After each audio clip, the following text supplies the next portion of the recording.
Hey everybody, Smart Silver Stacker here. Hope you're doing well. Welcome to today's live stream. So, President Trump has given the signal for the silver price to absolutely take off. Not just silver, but also gold, the entire precious metals complex.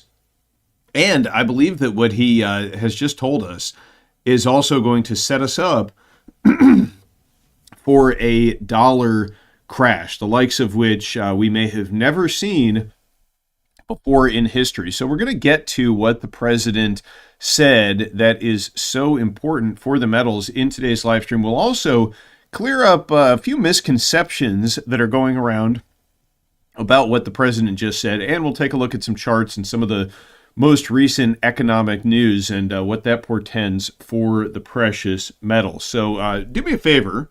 If you enjoy these live streams, you get some value from them. If you're watching later, just smash the like button, subscribe to the channel, leave a comment down below.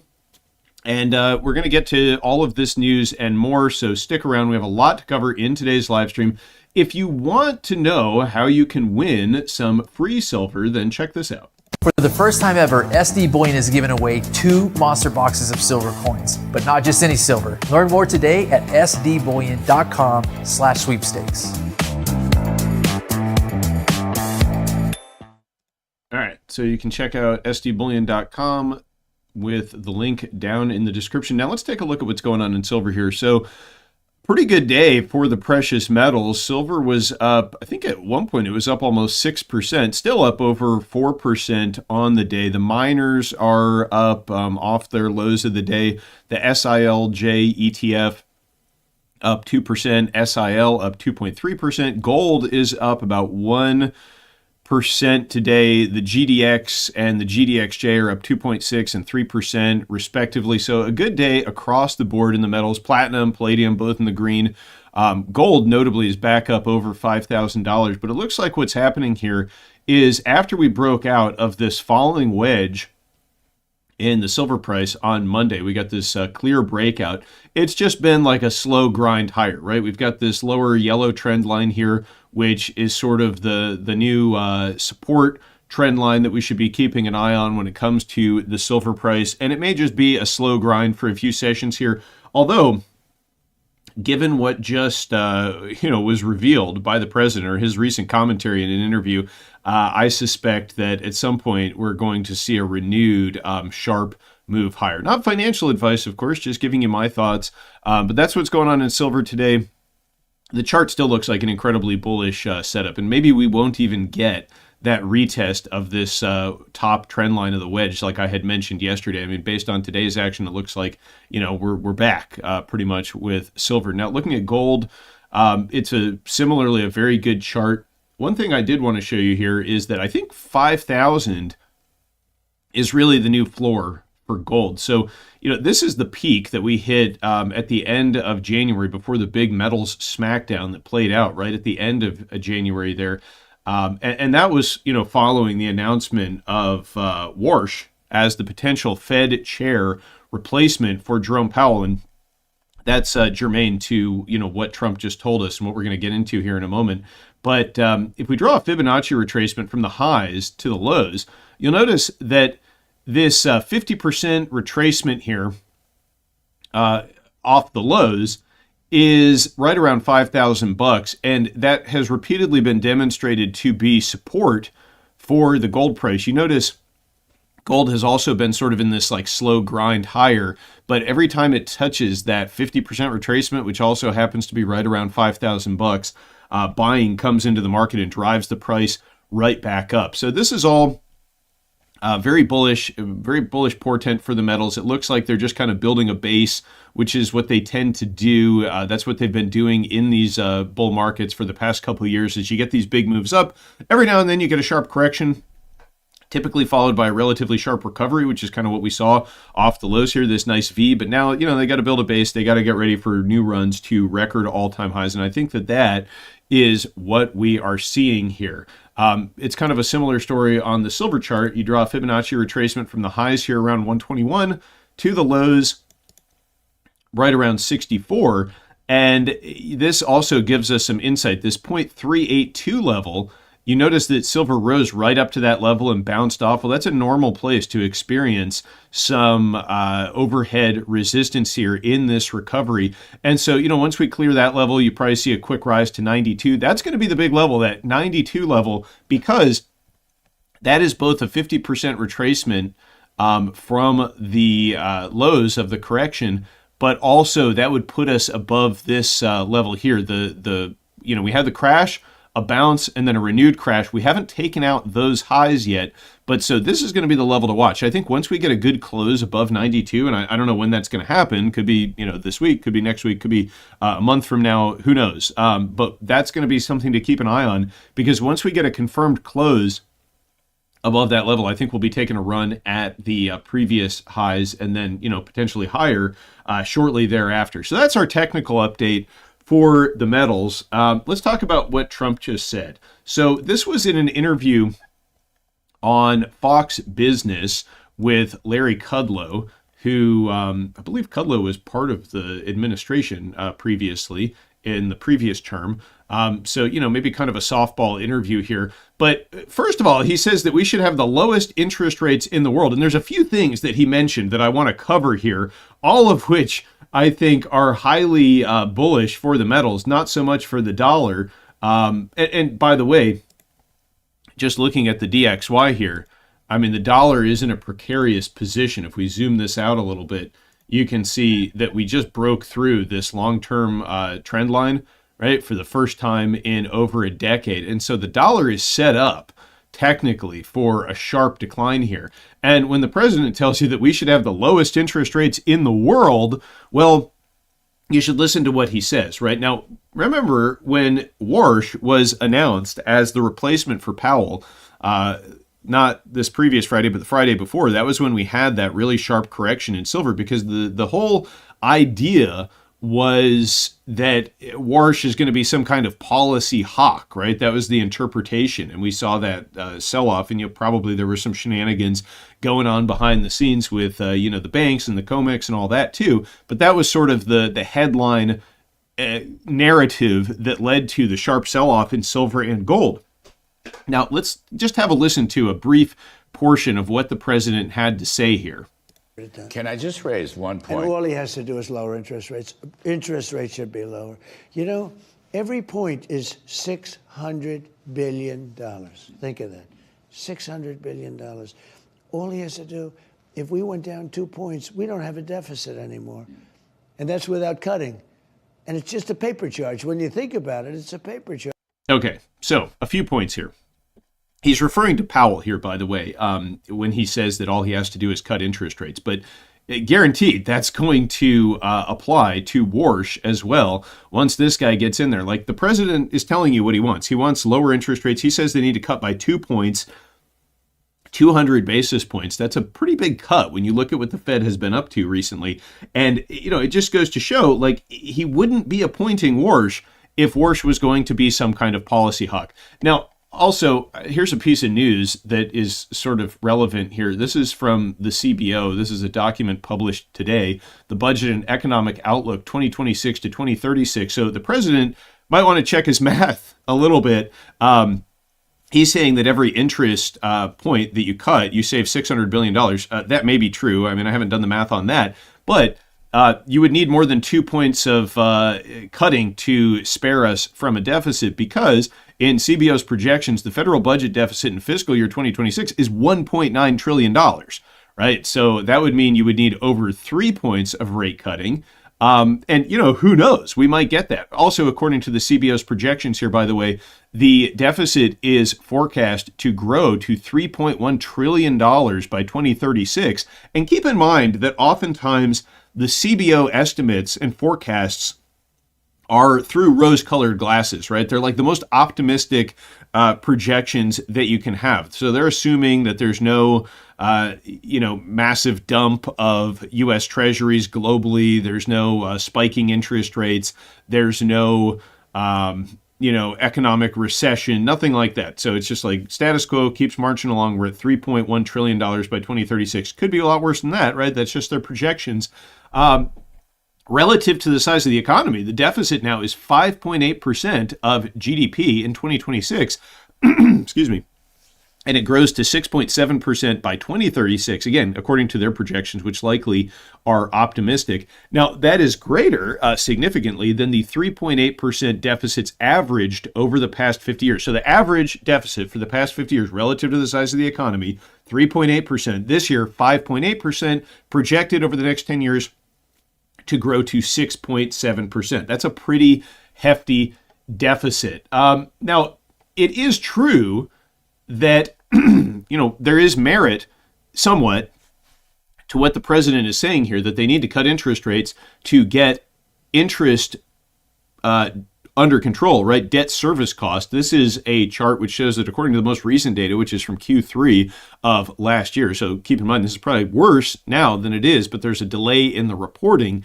And this is from Econo Visuals, so you can check them out on X. It's a good infographic. This is state and federal interest debt service costs combined, $1.47 trillion. And notice the shape of this this curve. It's going exponential, right? So the president is not wrong. They need lower interest rates to get this under control. The problem is that you're also going to see a correlation between dollar debasement and lower rates, okay? But this isn't even like the craziest thing that the president just said, right? He just said, we need lower interest rates. Okay, you're entitled to that belief. I think that lower interest rates are going to debase the currency, but we're probably going to get them, right? And it also means that the price of hard assets like gold and silver are going to head much higher. Now, before we move on to the next point that the president raised, which suggests that they're going to be doing a lot more than just cutting rates here, let's take a look at this. So this is a clip that was going around on X. And I mean, I was shocked at how many accounts were fooled by this clip because it was presented sort of out of context. So the reason I'm mentioning this is just to kind of clear things up. I reposted this on X. I said, this clip is making the rounds, but Trump is not talking about Warsh being a mistake. He's referring to his appointment of Powell in his first term as a mistake. Let me play the clip for you just in case you come across this to kind of get some of the fake news type stuff out of the ecosystem best I can. When did you know you wanted Kevin Warsh? So officially it was 2 Fridays ago, but when did you I really made a know? mistake. He was runner-up, if you want to say that. He was a finalist. Yeah, he was, and I made a mistake because I had somebody that was my Secretary of the Treasury. Okay, so just to clarify, again, this is just a clip, right? So it's kind of taken out of context. And you can see this account here, Silver Trade, said, I made a mistake on Kevin Warsh. Judy Shelton is going to be the new 2026 Fed chair. And I saw a lot of accounts reposting this stuff. So to clarify, the president was saying that Powell's appointment in his previous terms, Trump is actually the one who appointed Jerome Powell.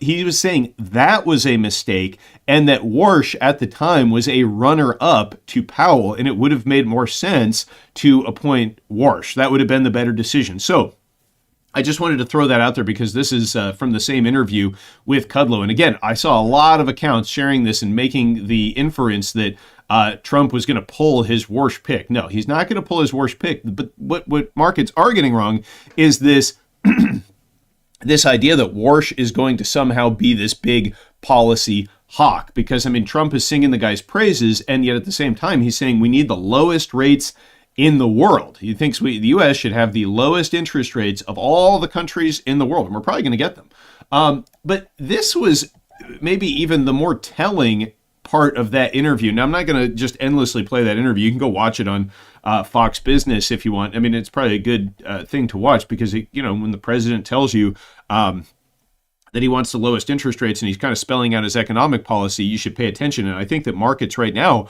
are mispricing this, right? Because if markets actually understood what is ahead in terms of monetary policy, the price of gold and silver would already be much higher.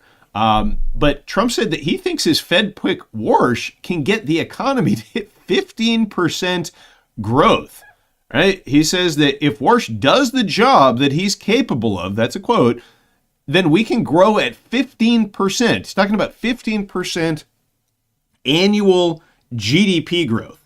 Okay, I think that would be like the highest ever GDP growth. Now, it's possible that you could get nominal GDP growth to 15%, but that probably wouldn't be a good thing because, again, it's nominal growth. So if you're talking about, how large the economy is growing in dollar terms, well, one way you can really juice that number is just to devalue the currency, right? If you debase the dollar by 15%, then pretty much with no growth, you're having a 15% nominal growth. Now, I'm not saying that there won't be any economic growth along with this. You will see, quote unquote, what a Keynesian would call like an overheated economy with the amount of money creation, which is about to, manifest itself. But we very well could see 15% growth if Warsh, quote, again, does the job that he's capable of. And he's going to, right? He's going to surpass everybody's expectations. Everybody thinks this guy's going to be a big hawk. No. He is not. President Trump would not be appointing him if that was the case. Now, I don't have any inside info. I don't know, how Trump is going to ensure that Warsh is, in fact, one of the most dovest Fed chairs that we've ever witnessed. But that's probably what's going to happen, right? I don't know if it's because, he has some information on Warsh that's going to make Warsh, do what he says. Maybe they've cut a deal. I have no idea. But there's going to be a lot of pressure on the Fed with this new appointee to lower interest rates. And I suspect that it's going to be more than just lowering interest rates. It's also going to involve direct purchases of U.S. Treasuries by the Federal Reserve to get the cost of debt service down, because cutting the federal funds rate at this point isn't going to be sufficient. Once they begin this, dovish policy, and everybody, kind of begins to grasp the idea, the dollar devaluation that's ahead, I suspect bond yields are going to rise. That's what happens, right? If investors have higher inflation expectations down the road, if they think inflation is going to be higher, they're going to demand a higher yield on U.S. Treasuries to actually come into the market and buy them, right? Because if you think inflation is going to be 5%, you're not going to settle for a 4% yield on a U.S. Treasury. That's a guaranteed 1% loss. You could just go buy gold, right? So you're going to need higher rates, and that is going to actually make this problem even worse, right? If rates on bonds begin to rise, not only is all the new debt with the high deficits that we have, all the new debt that they're going to be issuing is going to be at a higher rate, meaning more interest. But also, when debt matures, it's not like we pay it off, right? The Treasury doesn't just go pay off U.S. Treasury debt when it matures. They just borrow more money. They roll it over at whatever the new rates are. So what they're going to need to do is get rates down. And the only way to really do that is through quantitative easing. That is also known as debt monetization. It's currency debasement in its simplest form. The Fed creates money out of nowhere. They buy U.S. debt. That drives yields down because that's how bonds work, right? When the more buyers come in, yields go down. The fewer buyers come in, yields go up because they have to attract new buyers. So the way that they do this is the Fed creates money out of nowhere. They buy up debt. That drives debt service costs down, but the trade-off is that the currency is debased. Of course, that has to be the game plan when you're talking about $36.7 trillion in growing debt. The only way you can actually pay that off or even continue to maintain the facade of a functioning economy is by debasing the dollar that the debt is denominated in. I mean, think about this. Who benefits with inflation and debt and currency debasement? Debtors, right?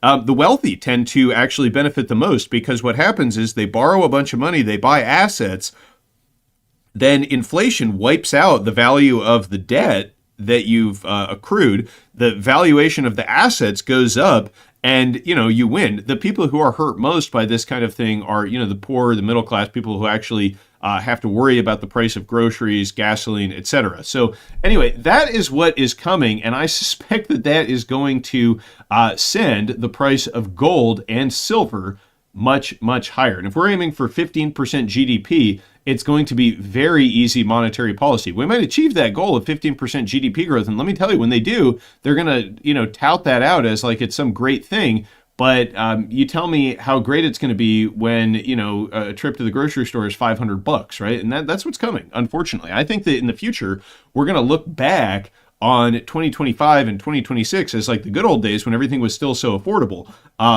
But, you know, that's just my forecast. Let's see. I see some people talking about Bitcoin in the chat here. We can look at the chart of Bitcoin because that's kind of interesting too. Bitcoin continuing to break down today.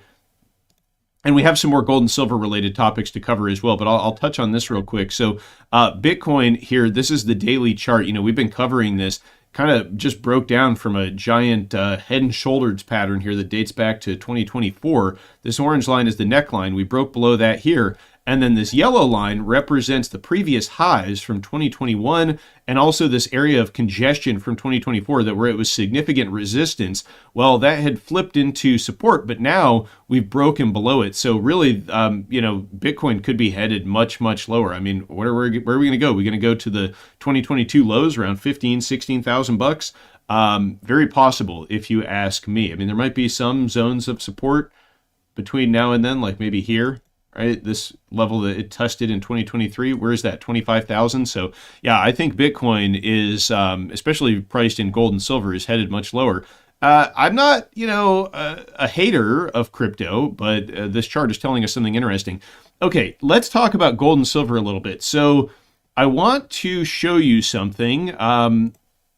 These silverbacks and limited early release gold backs. Now, I just got these. This is a pic note. Sorry for the crappy picture quality here. This is just something I snapped before the live stream, but I just got these for free. Okay, I got a silverback and these are graded, by the way, pretty cool. So graded gold back and silver notes. And you can also get these for free. So let me tell you about that real quick. So just to give you an idea of what these are worth. Now, a silverback is 1/1000th of an ounce of silver. So more of a collectible than anything. I mean, maybe if we go to gold silver parity, that'll be, you know, a significant amount of silver, but they are very cool.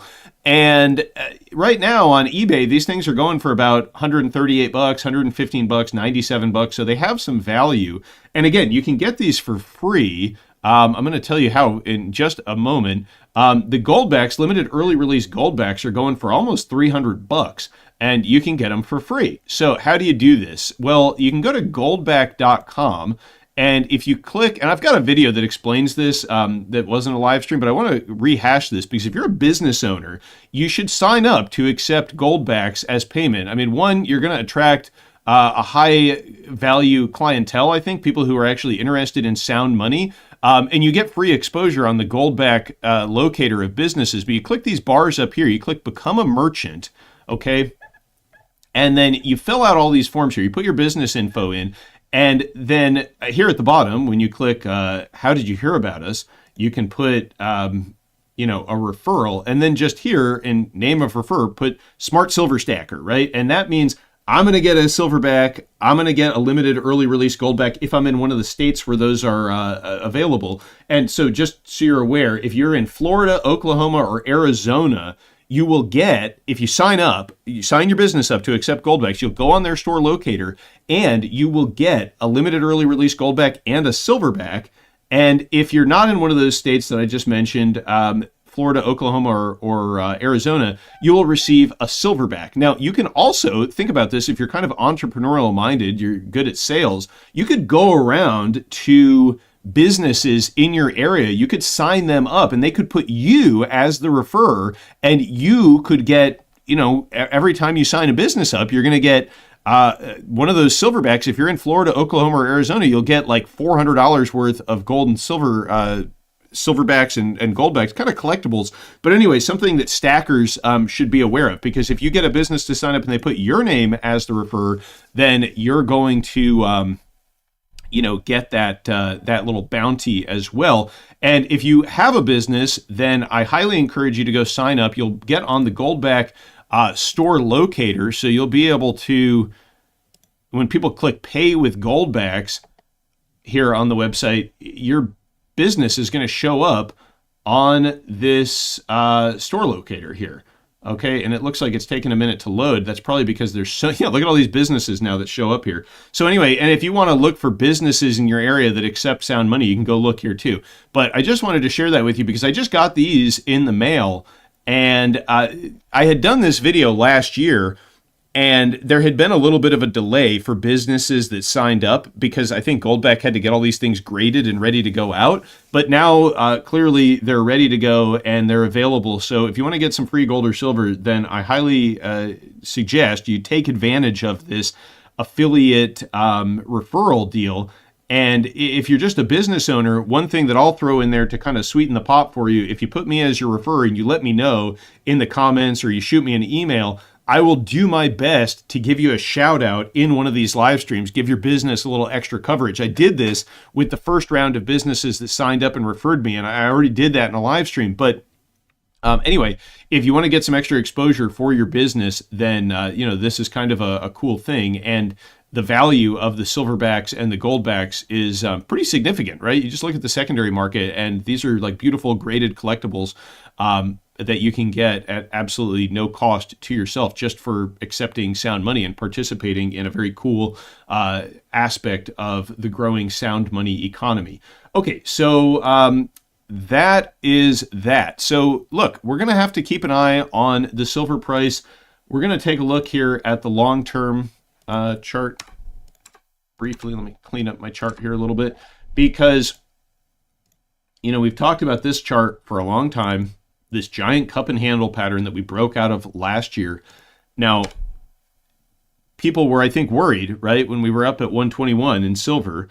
When they hear the Warsh is being appointed, they say, "Oh, he's going to be this big policy hawk, right? We're going to see tightening of rates. We're going to see an end to deficit spending." I mean, I don't know what people thought, right? They just thought, sell the silver. Now, to be fair, silver had gotten rather overbought up there and it was due for a big correction. But I think that the correction was really overdone. And now with the language that we're hearing from the president, we should have the lowest interest rates in the world. That under Warsh, we're going to be able to achieve 15% GDP growth. It should be clear to everybody that the easy money spigots, they're going nowhere, right? We're even, the president is even talking about, I think, like a $2,000 tariff tax rebate. So, look, the easy money is not stopping. And, there was another story I wanted to cover with you. This one, U.S. consumer delinquencies jumped to highest in almost a decade. This is from Bloomberg from yesterday. Delinquency rates on loans ranging from mortgages to credit cards rose to 4.8% of all outstanding U.S. household debt in the fourth quarter, the highest level since 2017, driven by higher defaults among low-income and young borrowers. So you can think of those individuals sort of like the canary in the coal mine, right? We're seeing a spike up in delinquency on loan rates. The households are, they're dealing with a lot. They're dealing with inflation. They're dealing with higher consumer goods costs due to tariffs. They're dealing with a deteriorating economy. And this all suggests to me that not only is the president going to be pushing the Fed for easy monetary policy as soon as Warsh is in there. I think he's going to be in there like at the end of May or in June. But think about this. If we get some kind of an economic downturn, if we get a crisis, and certainly there's the possibility, if you see delinquency rates rising, then that means bank balance sheets are affected. Everybody is still leveraged to the hilt, right? There's been no cleansing of the overall economic situation since 2008, right? All they've done is papered over all these problems by doing QE, and they're going to do that again, right? I don't expect that under President Trump, we're going to he's going to allow the U.S. economy to go into like the cleansing recession that it really needs. He's going to let a bunch of businesses that are zombie corporations fail. He's going to let a bunch of people lose their jobs because, they don't have productive jobs and they maybe would be better off somewhere else in the economy. No, he's not going to let the free market do the job. They're going to print money to paper over any potential crisis which may occur later this year. And I mean, the signs are there, right? Consumer delinquencies jumping to the highest in almost a decade. It's like we don't have the strong economy that we've been told. That much should be clear. And they're going to do everything in their power to prevent that fact from becoming clear to the population at large and to voters. And what does that mean? Well, it means they're going to have to print huge amounts of fiat currency to pump this thing back up. So look, again, the long-term chart of silver, The technical picture couldn't be better. If you just look at this log chart, right, and you look at the base here around what, $3.40 from 1991, the percentage move from that bottom to the breakout point, which is around $50, is an enormous percentage move. That puts silver, because the way you would project a price target for this kind of a formation is you would look at the difference between the low and the breakout point, and then you would say, okay, well, we're going to move the same distance that we moved from the low to the breakout point, from the breakout point upward. And, you know, in dollar terms, yeah, we've kind of already done that, but that's on an arithmetic chart. If you look at it on a log chart where things are measured in percentages, that means that we're likely headed, just based on this one chart alone, to high triple-digit silver. Again, that's not financial advice. I'm just giving you my analysis. You've got to do your own due diligence and position yourself accordingly. But to me, the technicals support it, and the fundamentals are also aligning to support much higher prices for these hard assets. So do me a favor, if you haven't subscribed to the channel yet, and something like 70 to 80% of people who watch these live streams are actually not subscribed, which I find fascinating. But do me a favor, click that subscribe button. If you got some value out of this, click the thumbs up button, and maybe consider sharing this live stream and this channel with your friends. They might thank you for that, because, we're looking at $84 silver. That might sound expensive to people who have been following the silver market for a long time. Even myself, I'm kind of like mentally stuck in the $30 an ounce zone. $80 still seems high to me, but it's still cheap, folks. It's still very cheap. Just look at the gold to silver ratio. It's at 60, right? I mean, in 2011, it got down to 30. 1980, it got down to like the mid-teens. It's still going to go much lower from here. You look at the miners to silver ratio. So this is the SILJ Junior Silver Miner ETF divided by the price of silver. We're near historic lows, right? We're near the lows of the chart. That also indicates that we're still very early in this bull market. So there's still a lot of gains to be made here. So share this with your friends, spread the word about sound money, because it's going to be very important in the coming months and years ahead. And I still think that, silver is pretty much the best, most undervalued bet in town. Anyway, thanks for watching, everybody. Stay safe and happy stacking, and I will catch you next time.